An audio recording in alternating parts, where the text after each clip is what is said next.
Fredericton South, and leader Ms. Période.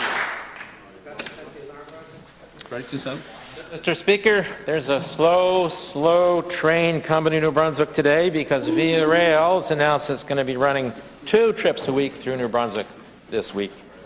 This is not meeting the needs of New Brunswickers for public transportation. We need a regional rail service, Mr. Speaker. We need a rail service that meets our needs, that enables people to get to Moncton from northern New Brunswick for cancer treatments, that enables people who can't drive or drive only during the daytime and fine weather to safely travel back and forth between Campbellton and Bathurst, or Bathurst and Miramichi, or Rogersville and Moncton and Sackville. The rails are there, Mr. Speaker. We need to acquire them. That's the kind of bold investments that we should be seeing in a capital budget. We need to invest in them, and we need to run trains on them at a speed that makes sense.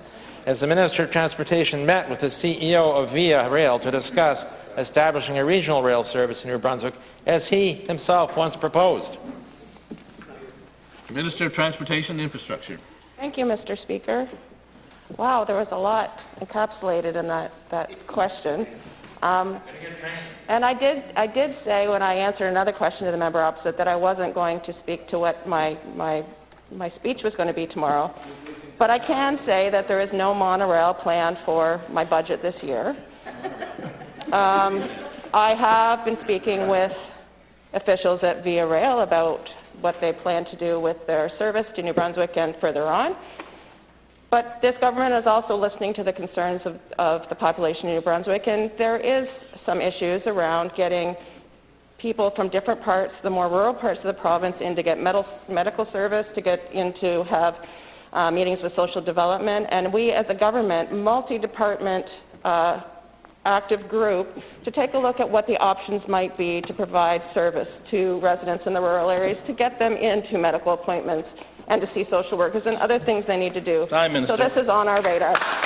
Member for Fredericton South, and leader Ms. Période. Well, Mr. Speaker, speaking of options, Maritime Bus has been doing its best to be our community connector, thanks to the commitment of CEO Mike Cassidy. But for anyone who uses the intercity bus service, its coverage is inadequate. For example, on Saturdays, there's no bus from Fredericton to Moncton or Sackville. There's no direct bus to Miramichi from Fredericton on any day. Cassidy recently told the media he'd like to see a regional transportation plan developed. It's something I've advocated as well. He sent a loud message to government that he's committed to the region. His company is here to stay, but we need a plan. Incredibly, DTI doesn't have a specific policy related to intercity busing, never mind rail. When will the Minister of Transportation implement a policy on intercity busing and enlist her maritime counterparts to develop a regional transportation plan? Thank you, Mr. Speaker.